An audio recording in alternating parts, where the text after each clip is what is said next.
thank you all for being here tonight. Thank you to Ragtag for the invitation to be a part of Science on Screen.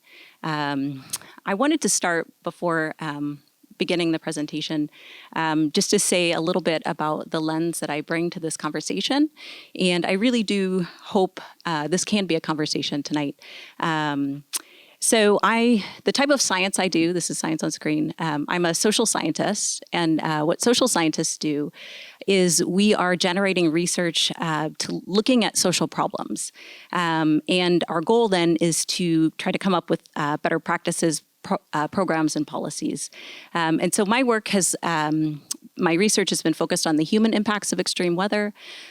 So things like hurricanes, floods, and tornadoes, but then also extreme heat. And so I'll be talking again about these three things and how they intersect. And I really want to focus around two areas. So the first thing is why this is an important issue. And then the second thing is what can we do about it? Okay, so I wanted to start with a quote by the prophetic lyrics from the American rapper Nelly from his second studio album, Nellyville. It's getting hot in here, oh, so hot in here. But not hot in a steamy nightclub kind of fun way, but rather it's getting hot due to the slow, gradual trend of increasing temperatures over the last 30 years due to our climate changing. Every summer, it seems like it's the hottest summer on record, both here in the United States and around the world. So what does this mean for Missouri? What does this mean for Boone County? Well, did you know that an extremely hot day in Missouri is considered to be 96 degrees? And that currently someone living in Missouri, all of us, will experience about 22 days of extreme heat per year. But by 2050, it's averaged that will increase almost double to 42 days per year of extreme heat at 96 degrees. So what this means for us is that our summers will become hotter, longer, and more dangerous. The interesting thing about extreme heat is, and these rising temperatures that we're seeing, is it's often an invisible risk, and it catches many communities unaware. This is because extreme heat is a threat that's often underestimated by governments, often silenced by governments, health agencies, and also individuals. And so because of this, it's often referred to as a silent killer because we don't see its impacts as visibly as a tornado that's levied houses or a flood that's turned streets into rivers. Because it is invisible, it makes it more deadly. And in fact, compared to all of weather-related hazards, extreme heat is the #1 killer in the U.S. And it kills it causes hundreds of annual deaths and thousands of ER visits. So to look at Missouri, this is the figure on your left is showing, this is a study that was done looking at data from the years 2016 to 2019. After 2019, Missouri doesn't make this publicly available anymore. So this is our most recent. And so this figure on the left shows the hot spots across our state. These are the areas with the highest heat-related emergency department visits. The figure on the right breaks this down per year, but it then ranks Missouri compared to other states around the U.S. And if you can see where that red arrow is pointing, Missouri over these years was always in the top 6 states. And in 2018, Missouri was actually the #3 state in terms of having the highest ER visits related to extreme heat. It was only preceded by Arkansas, #2, and Mississippi by #1. So what's going on? Again, this is an invisible threat, so to have visuals in terms of what's happening. So what happens? How do we avoid that? So hyperthermia, maybe you've heard of hypothermia more often than hyperthermia. It's actually a medical condition. This figure is kind of showing what goes on in the body when the body is overwhelmed by dangerous high levels of heat, which typically if it's reaching above 104. And so what this visual is showing is a cascade of physiological stress and injury caused by extreme heat. This lower blue pathway on the left shows what happens when our bodies get hot. our bodies kick in and start sweating. And the sweating is really important. This is what helps to take away the heat from the body. But this can cause fluid loss. And if those fluids are not replaced, then this can lead to renal or kidney strain. On the right lower pathway, this is where what's happening. The heart then has to start to beat faster. It has to work harder to maintain blood pressure. The result of this can be cardiovascular strain, which then worsens oxygen delivery to vital organs. And then that upper left orange pathway, this reduced circulation and blood flow to vital organs like the brain, the gut, the kidneys is compromised. And this is where it gets really scary fast and can lead to potential multi-organ failure. So something to think about as we talk about the impacts on bodies is that bodies are different, right? So someone who might have heart disease, right, where the could be at much more risk. But let's talk a little bit about that. How hot is too hot? Again, this question is answered in each of our own bodies and how it affects us. In terms of kind of across the board for individuals, the heat index is a common gauge which tells us what temperatures feel like in the body. And so it's important, again, to point out, especially living in a very humid area like Missouri, how far humidity can go, right? So it's not just about temperatures, but it's also about humidity. So when going back to when the body gets too hot, we sweat to cool off.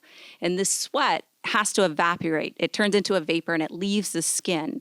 And this is how our bodies actually cool off. But so sweat evaporation is what lowers that body temperature. But when there's more moisture in the air, so if you've ever wondered, like, well, how does humidity matter? It's that rate of evaporation is decreasing from the body, so the body feels hotter. And I'll also point out that when we talk about heat indices, it's important to point out that this is looking at temperatures and humidity in the shade. So there is also another factor, which is sunlight. And there are other metrics, they're called global bulb temperatures, which are also measuring that. And so to think about the risk of heat is to also consider all of these factors, right? Sunlight, humidity, but also duration of exposure, how long someone's outside, individual health conditions, and then having access to cooling. So I think the real takeaway from this is what might be manageable for one person could be deadly for another person. And there are specific groups of people like older adults, outdoor workers, pregnant persons, infants, where their bodies might regulate heat in a different way. What's more, where you live and what your surroundings are made of can make a big difference in how hot it feels. So this brings me to talking about the urban heat island. If you've ever heard of what the urban heat island effect is, what it is areas and cities become significantly hotter than surrounding rural or green spaces. And this is because of the things that they're built out of. So cities are often made of asphalt, concrete, and those materials then absorb and trap heat during the day, and then at night slowly release it. And so they can become much more hot compared to rural areas.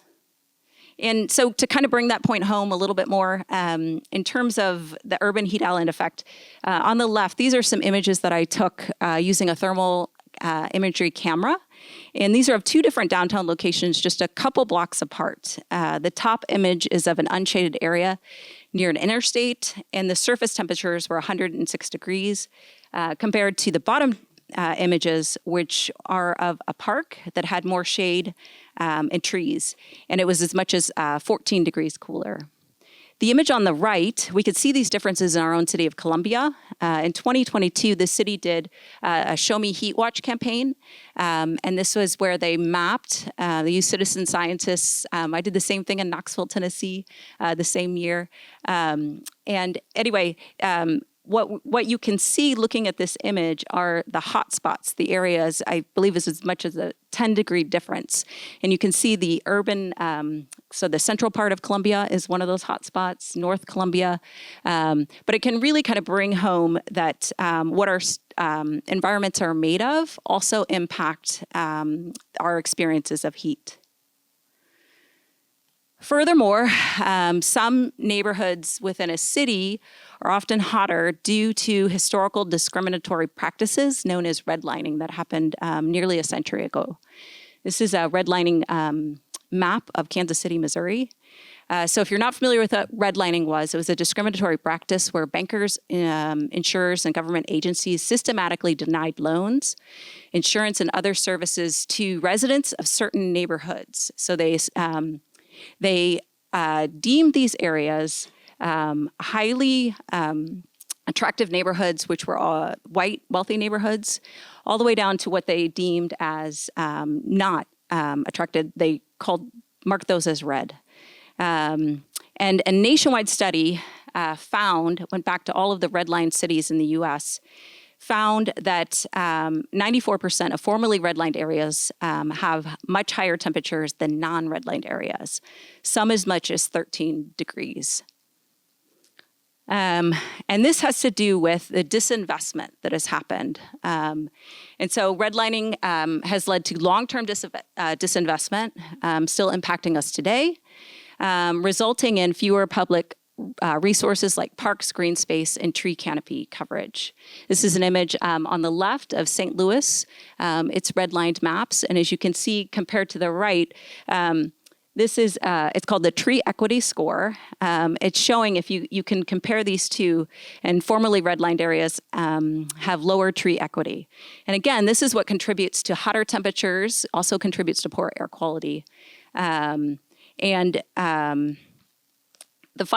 one of the final important areas I think to really bring home is it also comes down to really who has access to cooling temperatures, who has the ability to escape heat.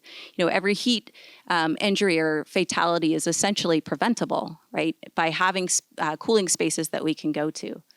So this is some of the work that myself and my colleagues have been involved in, both in the Southeast and the Midwest. And what we found in some of our work, I'll just walk through some of this. So from participants, we did some studies with both housed and unhoused folks. And we found with housed folks, we wanted to look at in terms of indoor temperatures as well as outdoor temperatures, and find out in terms of what contributed to higher rates of ER visits and hospitalizations. And we found overwhelmingly, so participants of color indicated they had more limitations on using AC. This came down to this thing known as energy burden, and that's where essentially someone's income is not equal to, it barely meets the amount of energy, their energy bills, being able to pay those. And so what we found in this work was that participants of color had more limitations on AC, being able to use their AC, and also at higher rates of ER visits and hospitalization. As one participant noted, many people have to decide between the cost of cooling their house with AC and being able to put food on the table. In this work, another thing that we captured with this was the impact of heat-related sleep disturbances. And we found that also contributed to higher rates of ER visits and hospitalizations. And there is more work that is coming out on that. So that's really coming, what that's saying is that it has something to do with the culmination, the body never getting that kind of period of rest to recover from the heat, also over time can contribute to ER visits and hospitalization.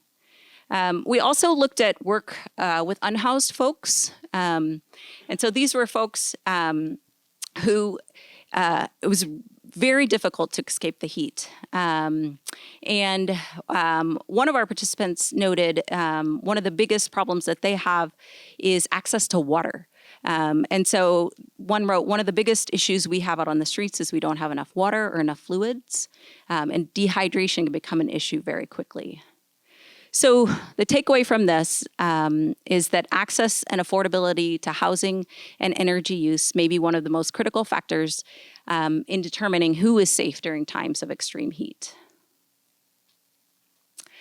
So in terms of thinking about, low-income communities, communities of color, unhoused folks, it's not just the impact of heat on the body that's the problem. There's also this cumulative impact of environmental stressors, economic stressors, social stressors that continue to weather certain communities across our state and country. Rob Nixon, if anyone's heard of him, he's an environmentalist, termed this term slow violence, which is this concept where he defines violence that occurs gradually and out of sight, and it's often dispersed across time and space, and is typically not viewed as violence at all. And there's also, and I think when we're thinking about extreme heat, I think when also we're watching the film tonight, I think that slow violence, I hope is a concept that remains with us. And then in public health, there's this term called weathering, and it's been used to really describe this cumulative biological toll of the body being exposed to chronic stress and social disadvantage over time. So things like racism, poverty, environmental justice. It can then lead to an accelerated process of aging, so early onset of disease and poorer health outcomes. So I think really kind of taking these concepts, using them together to think about this layered and cumulative inequality and how it really gets under the skin and shapes kind of these long-term disparities. Okay, so I've talked a lot about why I think this is an important issue. So now the question, what do we do about it? I'll just say a little bit. I hope tonight in our conversation after the film, it can be something that we're all talking about. But just a few things to say. Again, extreme heat doesn't impact everyone equally. And so in thinking about those that are impacted the most, to really kind of address these problems, I think they have to be co-created. I think that we need to continue things like expanding outreach in terms of with trusted messengers. I think we need to continue to partner with meteorologists, policymakers, public health. We need to invest in infrastructure like trees, energy efficient housing, and cooling. I think we also are going to have to get really creative, meaning as we're seeing this kind of systematic pulling away of investing in these types of things, I hope that we remain committed and we get creative and we work together.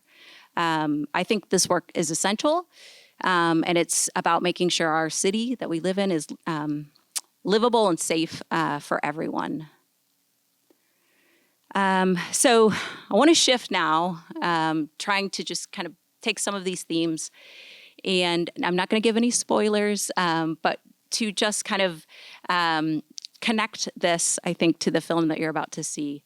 So what I love about science on screen, we talk about those of us, the scientists, we share data, we talk about numbers, but I think what really brings it home is connecting these things to stories that we can live, feel, and remember. So Spike Lee's film, Do the Right Thing, came out in 1989. And what's remarkable and also painful is how relevant it is today, after 30 years. And so this film takes place on the hottest day in Brooklyn. And heat isn't just a setting, it's a force in this film, I think. It's a character in itself. And from the opening scenes, we see it's not going to be passive. So heat, while it's an atmospheric event in this story, I think it's also symbolic. It also symbolizes the heat of racial injustice, the heat of being silenced, the heat of knowing the system was never built for you. But that's also not the whole story of this film. This film also brings out this heat of collective resistance. And that is, the power of a community and a collective voice when it comes together. And I think that it can also remind us that during hard times with profound challenges, the only way that we can change things is by coming together. And so to transition, and again, I don't think this is a spoiler because I'm going to talk about the opening scenes with so back in the day, films used to have these long credits, right? I don't think we do that much anymore. But this is probably one of my most favorite credit sequences. Again, it's not a spoiler. And it's unforgettable. I've watched it over and over. And it's Rosie Perez, the actress Rosie Perez. She is furiously dancing to Public Enemy's Fight the Power. And it reminds me of Alice Walker quote, "Hard times requires furious dancing." So with that, let's watch Do the Right Thing.